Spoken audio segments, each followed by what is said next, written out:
call the meeting to order. Ms. McPherson, would you like to come lead the pledge? Everyone would rise for the pledge.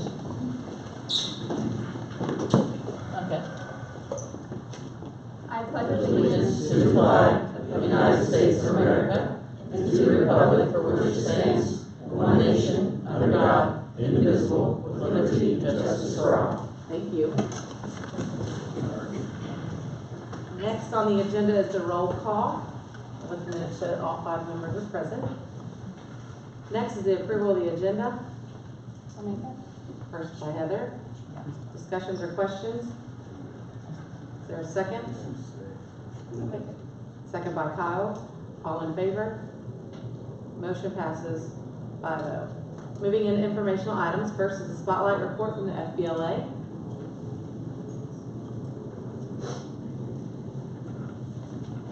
Good evening, ladies and gentlemen. My name is Russ Shawkat. I'm the president of the school's Walton Verona FBLA chapter. And as president, I wanted to introduce the 2 competitors at Nationals, Cameron McPherson and Kevin Fitzgerald, that we went to San Antonio this past summer. And FBLA, basically, if you don't know already, it's the largest student-based organization in the nation. We have over 250,000 members throughout the nation, including college, high school, and middle school. And we learn about business through competitions, field trips like the Toyota manufacturing plant in Georgetown, and as well as guest speakers. And it actually enhances what's learned in the business department through the school, and we get to learn a lot more in depth and actually through hands-on work. As Abrar said, I am Cameron McPherson. I am the vice president of FBLA. The main focus of FBLA is the competitions. Each year there is a regional competition, and when you place top 3rd in your event, you advance to state. State, if you place top 3rd, you will advance to nationals. And when you place at nationals, you have to be top 10 in your event. Events include tests and presentations, as well as a talent show. Tests are 6-minute objective tests, and presentations can range from anywhere to 1 to 5 minutes. In the last 3 years, we have sent 115 students to regionals, 71 students to state, and 16 students to nationals. Hi, I'm Kevin Fitzgerald. This will be my 4th year of FBLA, so I've been in it since freshman year. I've qualified for state every year, and this past year I actually qualified for nationals with a BRAR in global business, and we made it to San Antonio. FBLA, while we focus on competition, isn't just about competition. It's about the memories and the life experiences that you can get. In my first year, I went and working on my project, I had to ask the older students for help, and as I became a junior and senior, I actually started helping the freshmen and sophomores with their projects and presentations. So to add on what Kevin said, we went to nationals for global business, and we actually got to act as international business consultants. So that was pretty cool to see what life would be like to actually be like in the role of a business consultant. And it's actually my 3rd nationals I've been to. I've been to Anaheim, I've been to Baltimore, and this year I went to San Antonio. And really what my favorite part was meeting new people that are going to like really prestigious universities like Johns Hopkins and Rutgers, and are really active in their business pursuits. Like a lot of them had actually gone out and started their own business while in high school. And it was fun to bounce ideas off each other, network off them, and just like meeting new people really, and just like building your support base. I feel like was my favorite part, and I feel like it was really beneficial to me in my career in FBLA. Like I said, or like we both said, we're both competed in global business, and the memories we had at not only state but nationals was amazing. When we were sitting waiting to take our test, we met so many people from so many states there. Our first year there, we got to room with the upperclassmen because we were the only 2 freshmen in state competition. It was just a really cool experience because generally we wouldn't have gotten to hang out. And FBLA has provided a lot of different experiences that I would have never gotten to do without it. So this year I was a first-timer at FBLA Nationals. I competed in Introduction to Business Communications, which is an objective test. My favorite part of, or my best memory from FBLA Nationals was visiting the historic Riverwalk in our free time and just making new memories with some of my best friends. The competition was very beneficial to me. It was a completely new scenario and new environment. I was able to challenge myself in a way that I never have, especially it being in the business world. I think the most beneficial part of FBLA is that challenging process of both representing my chapter as vice president and also preparing for tests and for presentations. And FBLA has greatly helped me in my confidence and my ability to present myself in a business manner. So we'd like to thank you guys for your continued financial support to our FBLA endeavors. And it's not, every school does not get to go because of their financial constraints. Like a lot of students express their concern that they have to pay their money to get there, and we feel it's very beneficial to the students to be able to go and have this experience. So we want to thank the board members, as well as Dr. Baker, Mr. Ryan, and we appreciate your support through our FBLA work. Thank you so much. And also Mr. Ryan, or Mr. Salen, our excellent advisor, has done an excellent job. Thank you. Appreciate it. Thank you. Thank you.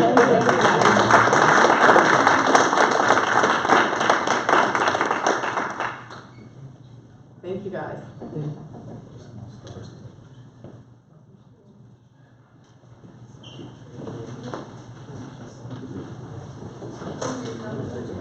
Yeah, you're right. Thank you, guys. Have a good night. Thanks. Okay, moving into principal's report. Luke, you want to go first? Yes, I will. All right, so a couple of just quick things on here. We had our AR night on Halloween 2 days before that. We broke another record, 291 students. So 2 AR nights so far this year. We've had 573 students attend these events. They're becoming monstrous. We had our Veterans Day celebration. We did something a little bit different, and because we had such a good response of veterans that wanted to come back to the school, we had to break it into 2 parts. But we had a teaching for the students, but then we also brought vets in, and we had over 70 veterans show up to our Veterans Day celebration, and that was something that was a little bit different from what we've done in the past. We have a new before school program started by Brooke Lingle and Jim Cook that they took on themselves. They call it the Bearcat Club. And our doors open at 7:45 down in the gym. The Bearcat Club opens at 8 to 8:30, and it is for 3rd and 4th graders. They're able to go in there voluntarily if they want to get help in reading, writing, and math. And they are set up in a computer lab in there to be able to do that. And they're getting a great response on that. We're possibly looking at maybe needing to expand that just because of the demand from the kids.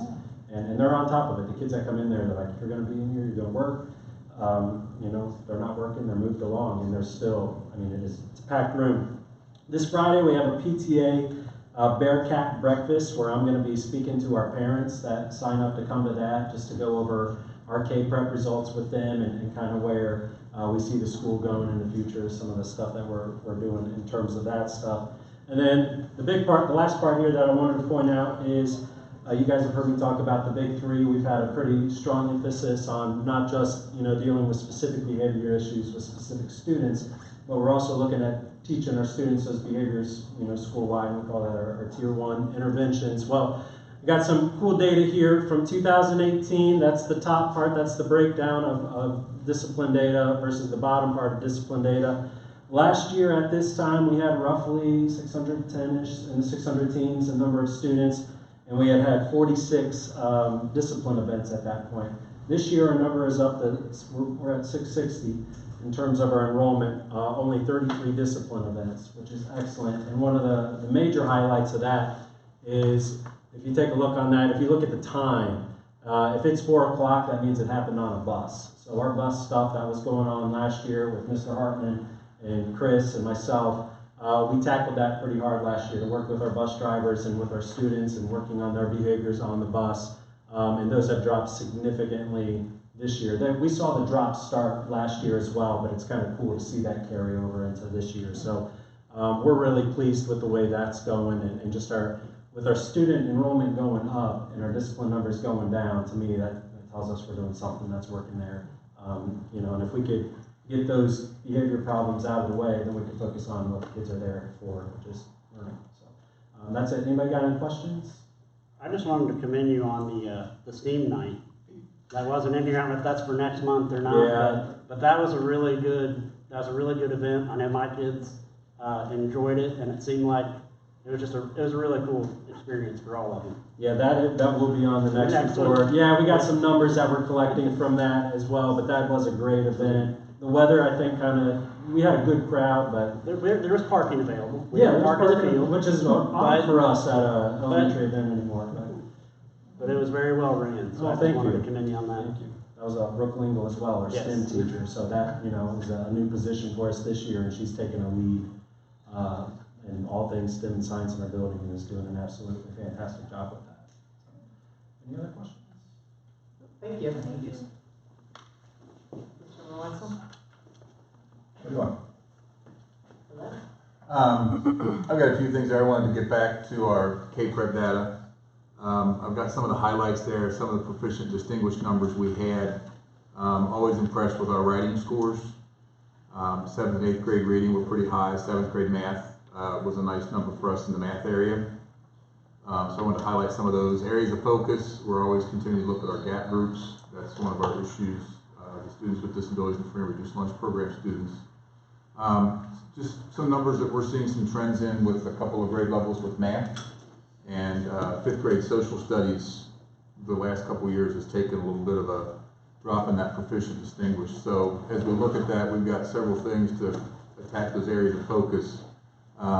Getting back to the standards and really trying to make sure that the work that they're doing in class and the assessments link to the standards and are they mastering it. So that's kind of one of the things we've tried to refocus on here, and we're working on that. And then our lesson planning alignment to the standards, really getting back into making sure that what we're doing in the classroom, that it's very intentionally planned out to the standards. And we wanted to work in some collaboration with the elementary school on some of their successful practices in alignment. We've talked a little bit. Michelle has opened up some conversation with them about their math series that they have been looking at and trying to incorporate the 5th grade into that to help, because the 4th grade achievement is pretty strong, and then there's some things, you know, whether it's resources, whether it's a combination of these things, but that's why we're trying to refocus with those teachers to get that. And then with social studies, with the new standards, have been talking to the social studies department. The new standards will be coming around this year. We're still testing on the previous standards, and then the new standards, the current standards. Social studies is going to have a lot of focuses per grade level, so we're going to be looking to have some collaboration with Luke and see what we can do with what kids are coming in. And then our PLC and faculty meeting structure has been revised so that we're meeting weekly to attack some of these things along with some of their stuff you've heard me talking about over the last couple of years, keeping that focus, but meeting more frequently to look at some things. And then the monthly meetings are more going to be along the content PLCs, because in middle school we just don't have the content alignment. Gives us an opportunity to really focus in on those standards from grade level to grade level, start looking at assessments and things like that. So want to give you an area that we're focusing on and something that we're doing. Archery club, great. Lori has now got that where she's got, I think, freshmen mostly at the high school to start that up to let it build. She's got 44 students in the middle school. I'm not sure what her high school numbers are. Most of you are at Veterans Day. That is all Amber Hedges and Buffy Houchin, so kudos to them. Always get great feedback from the veterans. They're so happy to have that program. And then the last thing is we are working on PBIS, so I will be sharing some of the behavior data. PBIS, we're really getting going. We had our first monthly meeting today, working on the hallway expectations, because one thing that the behavior tells us is the great majority of our issues, well, they might be documented in the classroom, most of them are coming when the kids are interacting maybe in the hallway, so we need to address our hallways a little bit better. So that was the first step today. So I'll be sharing with you more about PBIS. Questions? Yep, thank you. Thank you, Mr. Morrison. This was hard to attach to the report last week, so I just brought a copy. Here's, you can write on it. Okay. Last month when Mr. Nash presented our ACT scores in the junior class, the area of concern for us is the math. The math continues to decline, and there was a report where that's kind of a statewide issue. Just a week after the school board meeting, we got this report that I wanted to share. And I think this talks about our efforts for our kids before they graduate. We get one of these every year, and it's about how our seniors do in comparison upon graduation. So this is a culmination of how they did across all ACTs. what Mr. Nance presented last month is how they do on the March ACT. That's the one shot. But this shows our efforts through seminar, our efforts through our college and career classes, and I think it's promising, which is why I wanted to share just this part right up here. It shows our grade, each class that has graduated, starting from 2015 through the current senior class that we just graduated in May. It shows how many are tested, and you can see how we're hovering right around 130 kids. And you can see our English, how it has continued to kind of increase, sticking around the 22, our last class, 22.5 for their English subscore, beating the state average of 19.5. Our class of 2019 last year, the math did go up by 0.2 of a point from the year before, which is statistically a good improvement, 0.2 of a point on an ACT. So mathematics, as you can see, we are continuing to grow there, and this is with our senior class beating the state average. Our reading scores really went over the roof there, beating the state average. I mean, that's a good margin there. And our science also grew from our last graduating class to our current graduating class, still beating the state average. And our composite, that was always one of my goals, that we would get out of the 21 range, and we did. We hit the 22 for a composite, a 22.1, and beating over that state average. So that's every senior that took the ACT, and it takes out their highest. And I think that was just some promising numbers, and I wanted to share that with you. The rest of the stuff is about other, if they take so many math classes, that's not as, you're welcome to read it, but that was kind of what I wanted to focus on. Anybody have any questions on that at all? Any questions on the report that I submitted? Click that link on the Dave Sandlin if you get a chance. Dave Sandlin was featured on the Spectrum News report for our financial literacy class, and it's a really, really good article. He does a great job. And I would like to point out that in one picture of Dave Sandlin, you can see his Elvis statue in the back, and on the other one, you can see his Rocky Balboa picture. So I think they did a great job of capturing Dave Sandlin. Thank you. Thank you. Moving into the construction report. Jeremy. All right. We got the turf. We've been watching that pretty regularly. We do have a little bit of water, but they are showing up after every single time when we call them and trying to remedy the issues. So we're going to keep an eye on that going through. But they are responding better than most contractors. So. Track, we're still in a holding on that. Still waiting on what the test section is going to do. What's it doing so far? There's no issues with it at this point.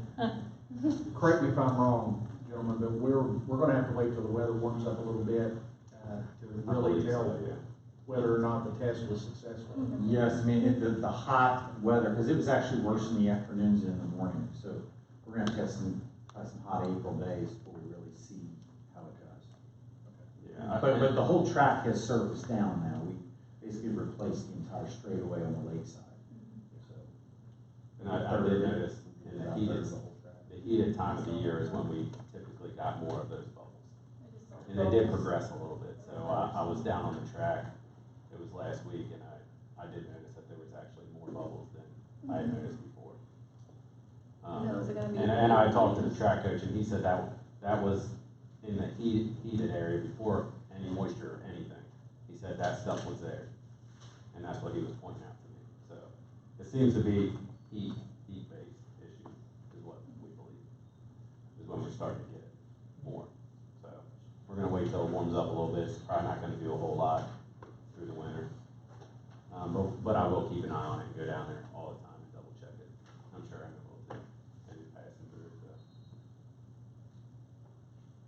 So. Paving, it's pretty much just about wrapped up. They got to clean out of one of the drains. We found some millings in there. They just have to go and scoop it out, and then they patched it. And that one's pretty much completed.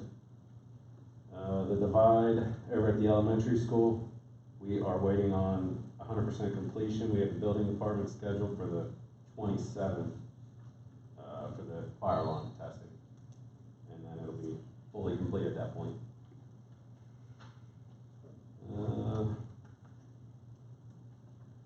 I'm gonna call it 11 School Road, because that's just the address. I think we have it called Ideal in the budgets or something, but, so I'm waiting on the Boone County Building Department on that one. We have submitted some drawings to them, and we're waiting on their responses. Make sure that we're good to go ahead on that, but we did do the demo that was required, so as soon as they give the go-ahead, we'll start getting that going. Early Childhood Center,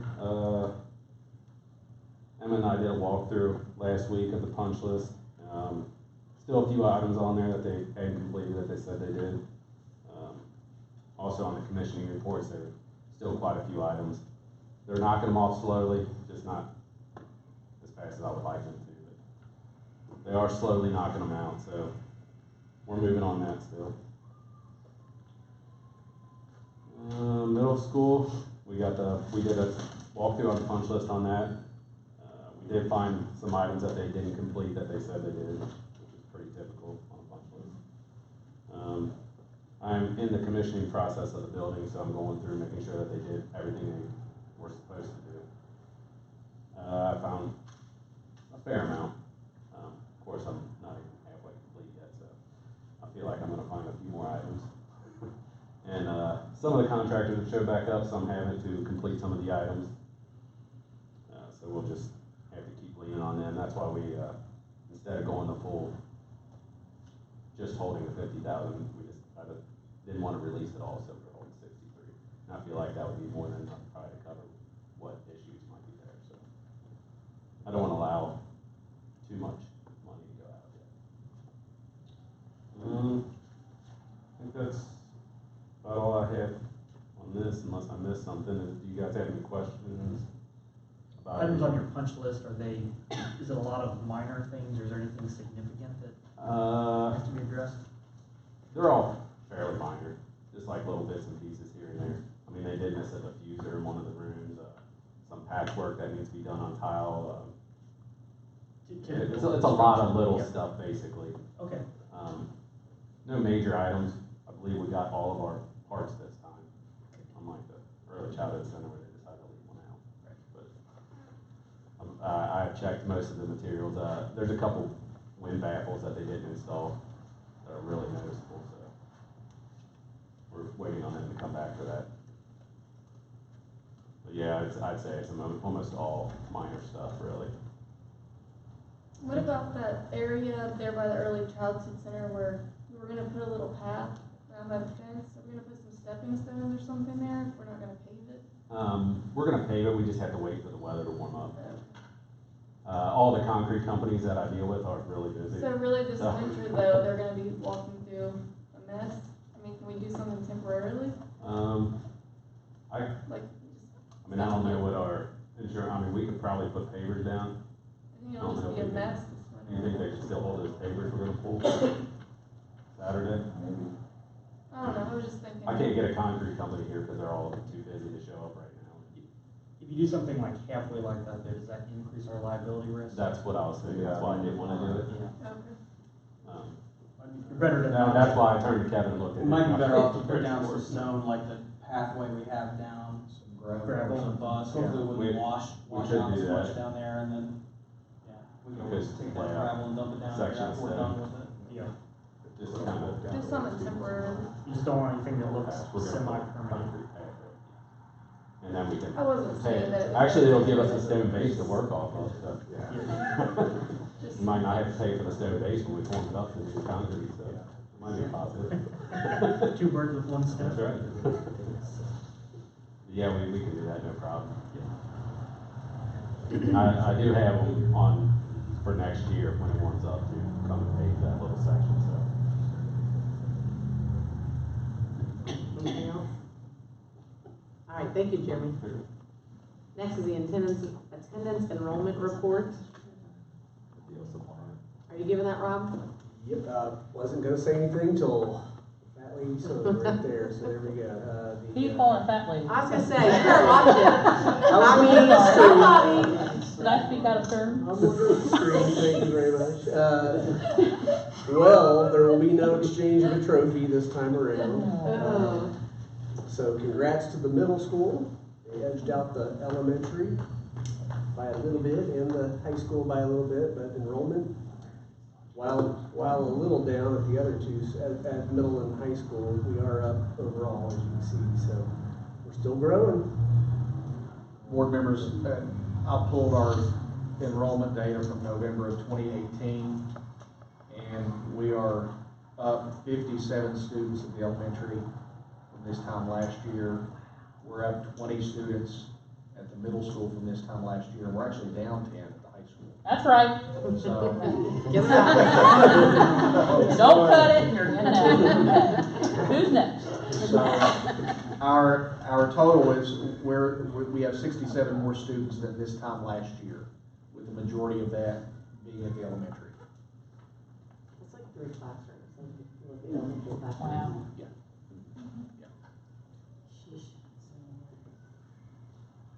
All right. Next is personnel. Did everybody get a chance to look at that? Any questions from that? Next is other. Dr. Richter. Board members, I have a few things. In front of you, you will see our completed strategic plan. We will be sharing this with the community before the end of the week on social media. We'll be placing copies of this in local businesses to share with our community. We will be stressing that this is our plan for moving forward, continuing our tradition of excellence. However, this is, if funding is not available, we may not be able to do everything that's in the plan. If we keep growing at our current rates, and I see no reason to believe that that won't continue, we will be able to continue, achieve the things in the plan. It is a 5-year plan. I will update you on a regular basis. That first update is actually coming next month. So I'll update you on each goal and each objective in this plan. There is something I would like to point out on the back cover. You will see our total general fund budget of nearly $13.9 million. And of that general fund budget, over 58% of that is local. And just shy of 42% is coming from the state through the SEEK allocation. Those numbers at one time were reversed. And the legislature has increasingly not funded public schools. And I expect that'll continue to be a hot topic in Frankfort when the legislature meets in January. So I'll be working with other area superintendents to apply some positive pressure to our local legislators to begin to address that issue. When the legislature doesn't meet their obligation, that puts local boards of education in a really tough spot. So we'll continue to try to apply some pressure there. But we will be sharing this with the community on social media this week, and we'll stress that these are goals and objectives that we're going to do our very best to meet, but it's contingent upon our growth continuing at its current rates. And again, I'll update you on our progress in achieving these goals and objectives next month, and we'll do so on a regular basis. Wanted to update everyone briefly on the search for a new board attorney. I met with a couple attorneys yesterday and have another meeting scheduled for later this week. And I'm going to try to be a little proactive and give you some thoughts, some recommendations, but I want to be respectful that this is a board decision. This is your attorney, but just wanted to let you know that process is ongoing. I actually received a proposal today from a local firm, so I'll be sharing that data with you once we get all those proposals in. The last thing I'll leave you with is, you'll notice Caitlin's not with us this evening because she is at a family reading night at the Early Childhood Center. I was just over there before I came over here. We had a fantastic turnout. I think we had 3 children missing, and 2 of those were ill. So we had a great turnout, and I was particularly happy. Saw a lot of dads reading with their children. You go into an event like that, and you kind of expect to see moms, but I saw a lot of dads reading to their children. So it was a great event, and we'll share that with the community on social media tomorrow. And just want to wish everybody safe travels going to Louisville later this week. So that's all I have. Thank you. Next, anybody else have anything? All right, moving audience of citizens, there were none. So moving into the recommended board motions. First is approval of the minutes. I'll make it. First by David, discussions or questions? Is there a second? I'll make it. Second by Kyle. All in favor? Motion passes 5-0. Next is approval of the treasurer's report. I'll make it. First by Heather, discussions or questions? Is there a second? I'll make it. Second by David, all in favor? Motion passes 5-0. Next is approve the orders of the treasurer, the bills. I'll make it. First by David, discussions or questions? Everybody see Kevin's responses? I was just gonna say, don't breeze over the treasurer's report. October is one of the few months we actually make money, so it's like that tax money. Is there a second? Second by Stacy. All in favor? Motion passes 5-0. Next is approval of the district funding assurance statement.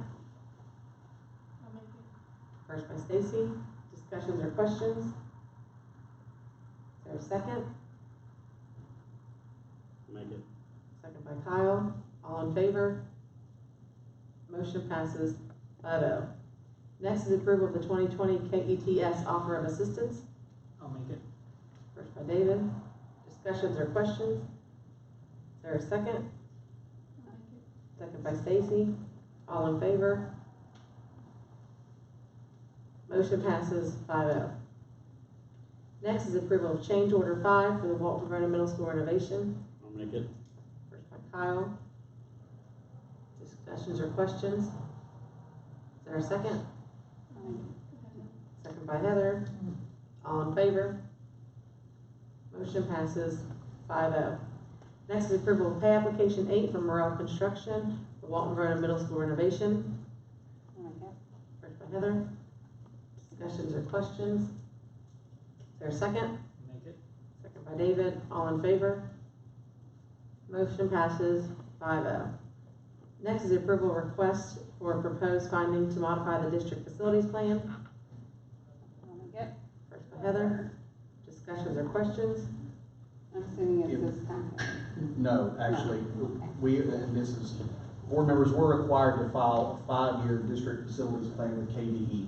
And in that plan, we identify future facilities needs, and we plan our future facilities upgrades or additions, renovations, things of that nature. For example, the early childhood center, the renovation of the middle school that was just completed, the turf at the complex, those were all things in our last district facilities plan. It's time for us to get the local planning committee back together, and there's a board representative on that committee.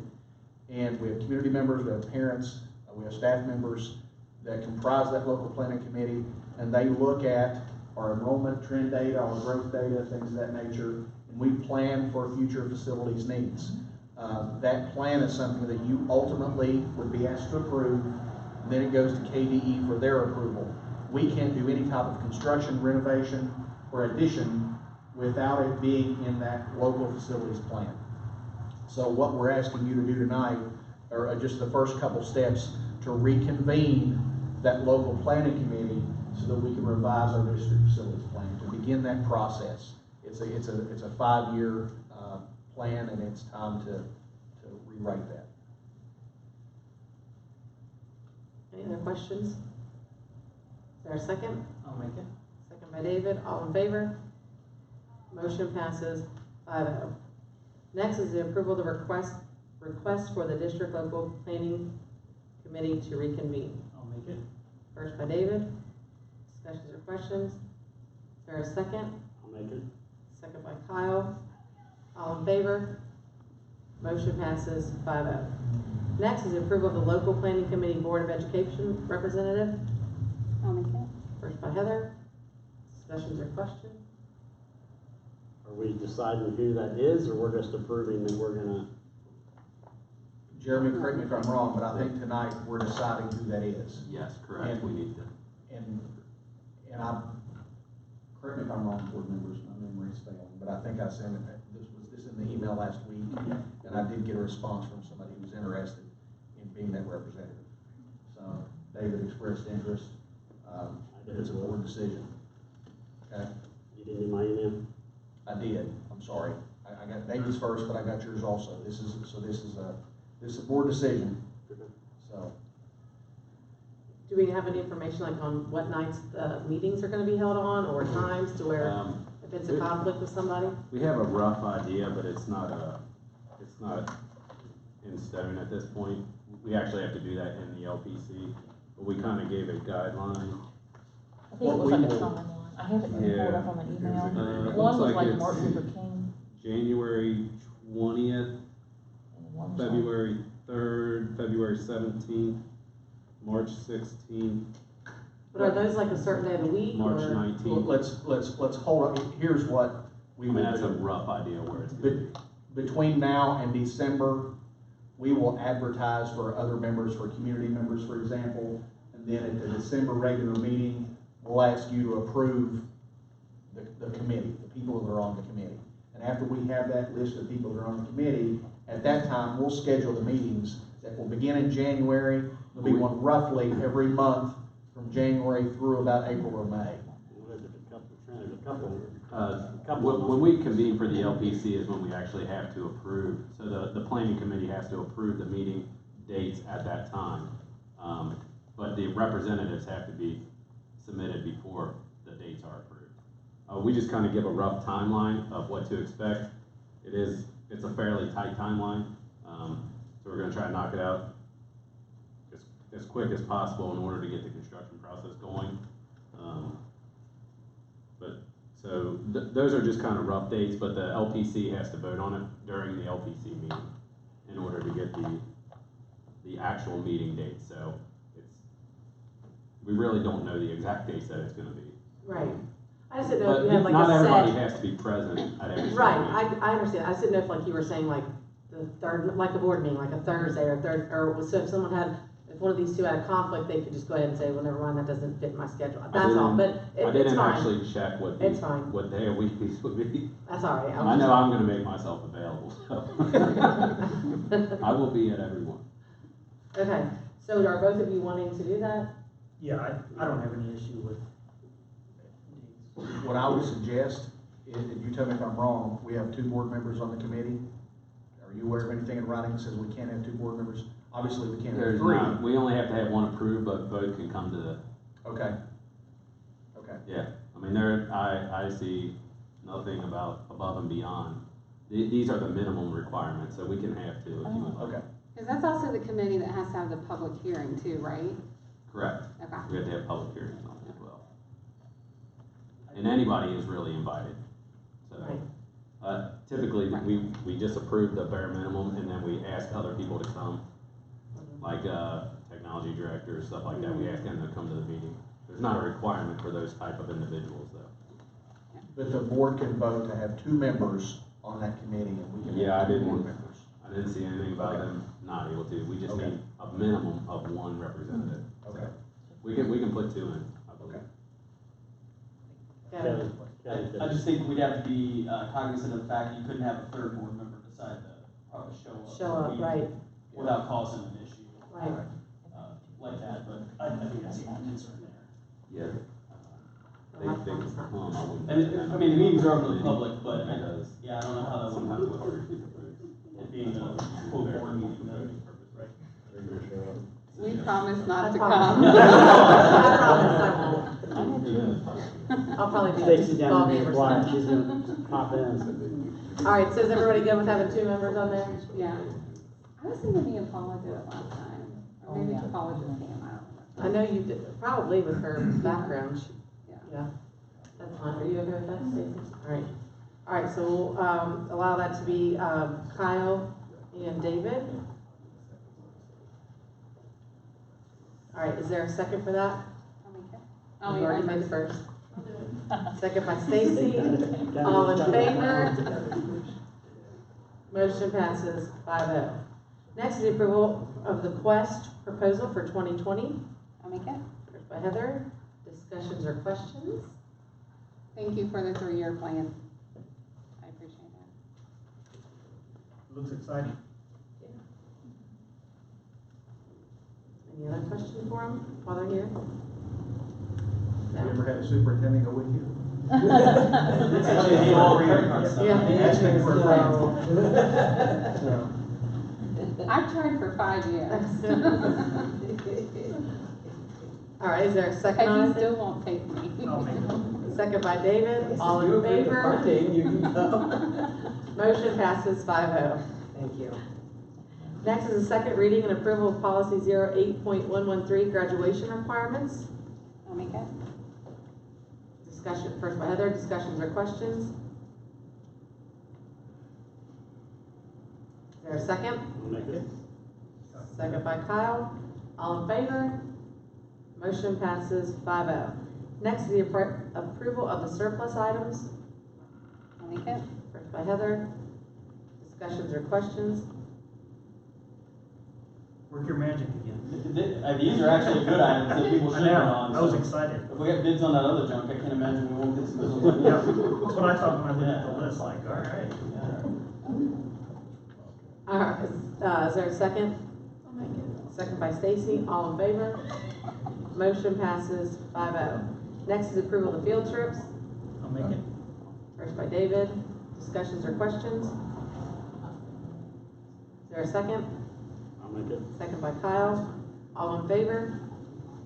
Motion passes 5-0. Next is I'll adjournment. make it. First by Heather, discussions or questions? Is there a second? I have a question. What? Good. Are you the second? I'm the second. All right, second by Kyle, all in favor? Motion passes 5-0. We are adjourned at 8:12. And that smell is back.